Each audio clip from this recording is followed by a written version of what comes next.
አክብሮታዊ ሰላምታችን በያላችሁበት ይድረሳችሁ ውድ የቻናላችን ተከታታዮች እንኳን ወደ ዕለቱ መረጃ በደህና መጣችሁ።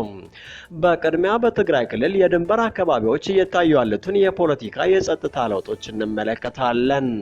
በደብረጽዮን ገብረ ሚካኤል የሚመራው የህወሓት ክንፍና በኤርትራ መካከል ያለው ግንኙነት መጠናከር ምን ተጽዕኖ እያሳደረ ነው? የቢቢሲ አማርኛ ዘገባን ዋቢ በማድረግ የኤርትራ ኃይሎች አንዳንድ የፍተሻ ኬላዎችን ማንሳታቸው ቢገለጽም አሁንም ቁልፍ አካባቢዎችን በቁጥጥር ስር ማድረጋቸው ተነግሯል። ይህ ሁኔታ ለኢትዮጵያ ፌዴራል መንግስት ምን ማለት ነው? የትግራይ ክልል ጊዜያዊ አስተዳደር የውጭ ግንኙነት ፖሊሲስ ወዴት እያመራ ነው? ሙሉ ዝርዝሩን ይዘን ቀርበናል። በመቀጠል ወደ አዲስ አበባ እንሄዳለን። የኢትዮጵያ ንግድ ባንክ የ7 ቢሊዮን ብር ስርቆት በተመለከተ የወጡ ዘገባዎች ምላሽ አግኝተዋል። ባንኩ ገንዘብ አልተሰረቀም፣ ይልቁንም የተደረገ ከፍተኛ ገንዘብ ለመስረቅ የተደረገ ሙከራ እንደነበር ገልጸዋል። ይህ ሙከራ በባንኩ ጠንካራ የውስጥ ቁጥጥር ስርዓት ምክንያት በደቂቃዎች ውስጥ እንደከሸፈ ቢገልጽም ተጠርጣሪዎቹ በፖሊስ ቁጥጥር ስር መሆናቸው ተነግሯል። የዚህ ዘገባ እውነትና ቀጣይ የህግ ሂደት ምን ይመስላል? በዝርዝር እንመለከታለን። ከዚያ ወደ ደቡብ ሱዳን በመጓዝ የኢኮኖሚ ቀውሱን እንቃኛለን። ምንም እንኳ በሱዳን ያለው ጦርነት ተጽዕኖ ቢያሳድርም የችግሩ ዋነኛ መንስኤ ግን ከነዳጅ ገቢ ጋር የተያዙ ውስጣዊ ችግሮች መሆናቸውን ዘገባዎች ያመለክታሉ። የነዳጅ ምርት መቀነስ፣ የናይል ፔት ግልጽነት የጎደለው አሰራርና ከፍተኛ ዕዳ የደቡብ ሱዳን ኢኮኖሚ ምን ያክል እየጎዳው ነው? የዓለም አቀፉ የገንዘብ ድርጅት የገንዘብ ድጋፍስ ለምን ቆመ? ሙሉ መረጃውን ይዘን ቀርበናል። በመጨረሻም የአሜሪካ ፍርድ ቤት ፕሬዝዳንት ትራምፕ በሌሎች ሀገራት ላይ ተጨማሪ ቀረጥ እንዳይጥሉ የሚያደርግ ውሳኔ ማስተላለፉን ተከትሎ የዶላር እንቅስቃሴን እንቃኛለን። ይህ ውሳኔ የዶላር መነቃቃትን እንዴት እንደገታውና በአሜሪካ የበጀት እይታ ላይ ምን ስጋቶች እየፈጠረ ነው? በዓለም አቀፍ ንግድ ላይ ምን ተጽዕኖ ይኖረዋል? ትንታኔውን ይዘን ቀርበናል። አብራችሁን ቆዩም።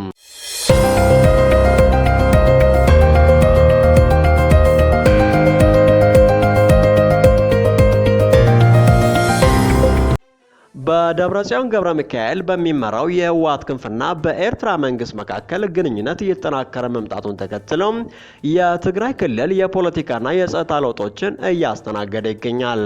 ቢቢሲ አማርኛ በዚህ ሳምንት በትግራይ ክልል የሚገኝ ስማቸው ያልጠቀሰ ባለስልጣንን ዋቢ በማድረግ የኤርትራ ኃይሎች በአዴግራት ዛላምበሳ መንገድ ላይ አቋቁሟቸው የነበሩ የፍተሻ ኬላዎች መነሳታቸውን ዘግበዋል። ኬላዎቹ የተነሱበት ምክንያት አልተገለጸም። በሁለቱ ቦታዎች መካከል በተሽከርካሪዎችና በሰዎች ላይ ይደረግ የነበረ ጥብቅ ፍተሻም መቆሙ ተገልጿል። የኤርትራ ወታደሮች ከግንቦት 18 2025 ጀምሮ ከቦታው ለቀው መውጣታቸውም ተጠቁሟል። ምንጩ እንደገለጸው ከዛላምበሳ ከተማ 20 ኪሎ ሜትር ገዳማ ርቀት ላይ በምትገኝ ፋጺ በተባለ ቦታ የኢትዮጵያ መንግስት የጉምሩክ ቢሮ የነበረ ቢሆንም በድንበሩ በሁለቱም በኩል ባሉ ህዝቦች መካከል መደበኛ የንግድ እንቅስቃሴዎች ቁጥጥር አይደረግባቸውም ነበር። የአካባቢው ባለስልጣናት እንደገለጹት የጉምሩክ ቢሮዎች አሁንም የኮንትሮባንድ እንቅስቃሴውን መቆጣጠሩን ቀጥለዋል። ቢቢሲ አማርኛ እንዳመለከተው አካባቢዎችን ተቆጣጥሮ የነበሩ የኤርትራ ኃይሎች ከቦታው መነሳታቸውን የሚጠቁሙ መረጃዎች በማህበራዊ ሚዲያም ተሰራጭተዋል። ሆኖም ለምንጩ የገለጹት የአካባቢው ነዋሪዎች የኤርትራ ወታደሮች አሁንም በአካባቢው እንደሚገኙ ተነግሯል።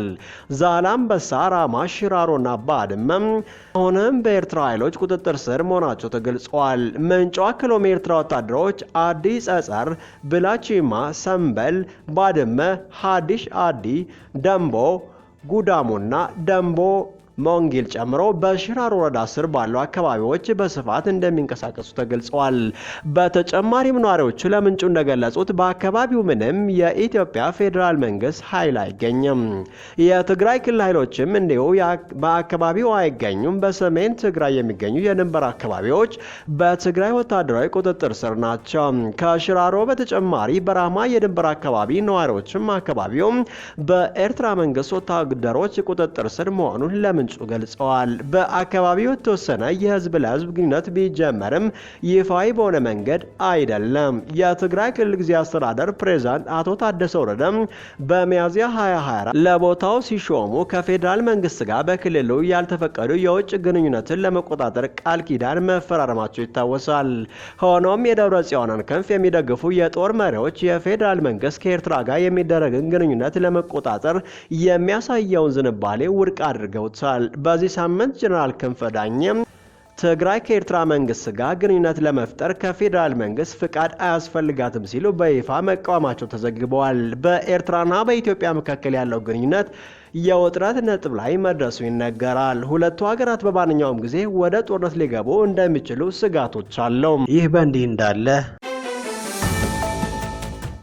የኢትዮጵያ ንግድ ባንክ የ7 ቢሊዮን ብር ስርቆት ዘገባን አስተባበለም። የተሞከረው የማጭበርበር ድርጊት በደቂቃዎች ውስጥ ከሽፏል አለም። የኢትዮጵያ ንግድ ባንክ ከውስጥ አካውንቱ ከ7 ቢሊዮን ብር በላይ ተሰርቋል በሚል የተሰራጨውን የሚዲያ ዘገባ ውድቅ በማድረግ ከፍተኛ መጠን ያለው ገንዘብ ለመስረቅ የተደረገ ሙከራ እንደነበር ገልጿል። ባንኩ ግንቦት 19 2017 በኢትዮጵያ ሚዲያ ሰርቪስ ለተላለፈው ዘገባ በሰጠው ምላሽ ገንዘብ እንደተሰቀ ተጠርጣሪዎች እንዳልተያዙና ባንኩን ጉዳዩን እንደሸፋፈነው የተገለጹ የሐሰት ዘገባዎችን ተከትሎ አጭር መግለጫ ለመስጠት መገደዱን አስታውቀዋል። የኢትዮጵያ ንግድ ባንክ እውነታው ግን ምንም አይነት ገንዘብ አልተሰረቀም፣ ይልቁንም የተፈጸመው ከፍተኛ ገንዘብ ለመስረቅ የተደረገ ሙከራ ነው ብለዋል። ይህ ሙከራም ባንኩ በገለጸው ጠንካራ የውስጥ ቁጥጥር ስርዓት ምክንያት በደቂቃዎች ውስጥ መክሸፉን አክለዋል። በባንኩ መግለጫ መሰረት ተጠርጣሪዎቹ ህገወጥ ጥቅም ለማግኘት ሞክረው ነበር፣ ነገር ግን ድርጊቱ ስርዓታችንን በመጻት የተፈጸመ አይደለም ሲል አጽንኦት ሰጥተዋል። አጠራጣሪ ግብይት በጊዜው እንደታወቀና ምንም ገንዘብ እንዳልወጣ ባንኩ ገልጿል። ባንኩ ገንዘቡን ካዳነ በኋላ ጉዳዩን ለሚመለከታቸው የህግ አካላት ማሳወቁን ገልጾ ተጠርጣሪዎቹ በአሁኑ ሰዓት ፖሊስ ቁጥጥር ስር እንደሚገኙና ከፍተኛ ምርመራ እየተካሄደ መሆኑን አክለዋል። የኢትዮጵያ ንግድ ባንክ እንደሌሎች የገንዘብ ተቋማት ሁሉ የማጭበርበር ፍላጎት ባላቸው አካላት ኢላማ ቢሆንም የከሸፈው ሙከራ የባንኩን ዘመናዊ ስርዓትና እንዲህ ያለው ህገወጥ ድርጊቶችን የመከላከል አቅሙን እንደሚያሳይ አስገንዝበዋል። ጉዳዩ በጥብቅ የህግ ክትትል ስር እንደሚገኝና የህግ ሂደቱ እንደተጠናቀቀ ዝርዝር መረጃ ይፋ እንደሚያደርግ ባንኩ በመግለጫው ሰፍረዋል። ይህ የስርቆት ሙከራ ዜና የወጣው ቀደም ሲል መጋቢት 7 2016 ዓ.ም በስርዓት ማሻሻያ ምክንያት በተፈጠረ የስርዓት ክፍተት ደንበኞች በአብዛኛው የዩኒቨርሲቲ ተማሪዎች ጥሬ ገንዘብ እንዲያወጡና ከፍተኛ የዲጂታል ዝውውሮችን እንዲያደርጉ ካስቻለ የተለየ ክስተት በኋላ ነው። የኢትዮጵያ ንግድ ባንክ ፕሬዝዳንት አቶ አቤ ሳኖ በወቅቱ በችግሩ ለስርቆት ተጋላጭ የነበሩ ከፍተኛ ገንዘብ መጠን 801.4 ሚሊዮን ብር እንደነበር ገልጸው ነበር። በወቅቱ 25761 ደንበኞች በኤቲኤም ገንዘብ ማውጣትና በዲጂታል ዝውውሮች መሳተፋቸውን አስታውቀው ነበር። ይህ በእንዲህ እንዳለ የደቡብ ሱዳን የኢኮኖሚ ቀውስ ከጊዜ ወደ ጊዜ የተባባሰ የመጣው ውስብስብ ችግሮች ነው።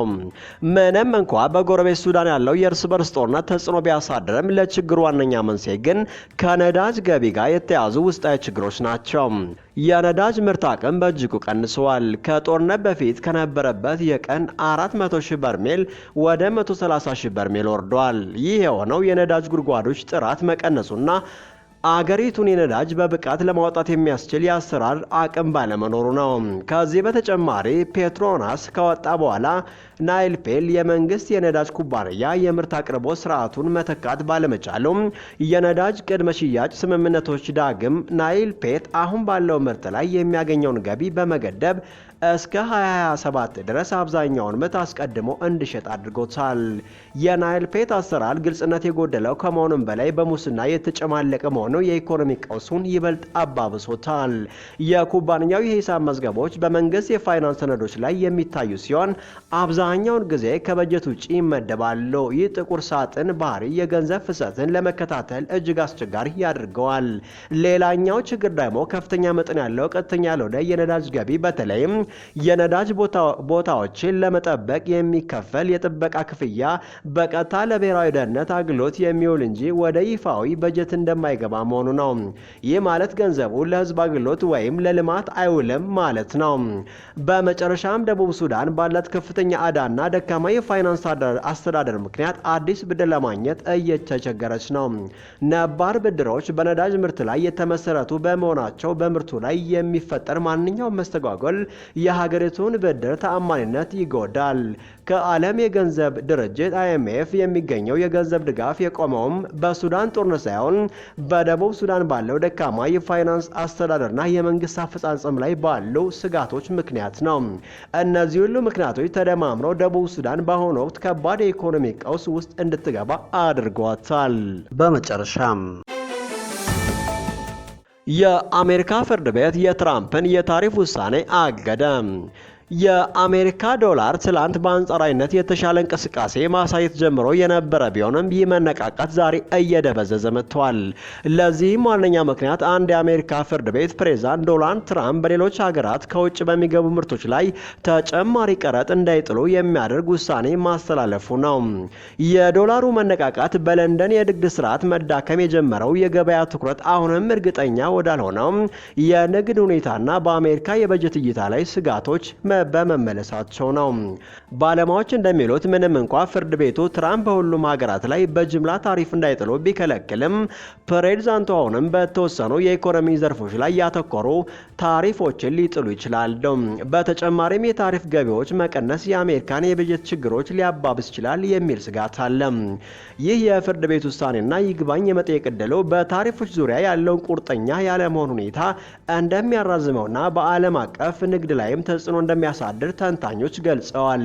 በአሁኑ ሰዓት ዶላሩ ከጃፓን የን አንጻር መጠነኛ የ0.1% ጭማሪ ብቻ በማሳየት በ145 የን፣ ከስዊስ ፍራንስ አንጻርም ተመሳሳይ የ0.1% ጭማሪ በማሳየቱም በ0.8278 እየተሸጠ ይገኛል። ከዩሮ አንጻር ግን ምንም ለውጥ አላሳየም። የዶላር ኢንዴክስም በዚህ ቀደም ከ100 ነጥብ በላይ ከፍ ብሎ የነበረ ቢሆንም ወደ 99.9 ወርዷል። ይህ በእንዲህ እንዳለ የአውሮፓ የአክሲዮን ገበያዎችና የአሜሪካ የአክሲዮን የወደፊት ዋጋዎች መሻሻል አሳይተዋል። ባለሀብቶች በአሜሪካና በንግድ አጋሮቿ መካከል ያለው ግንኙነት ይሻሻላል ይሆናል የሚል ተስፋ አላቸው።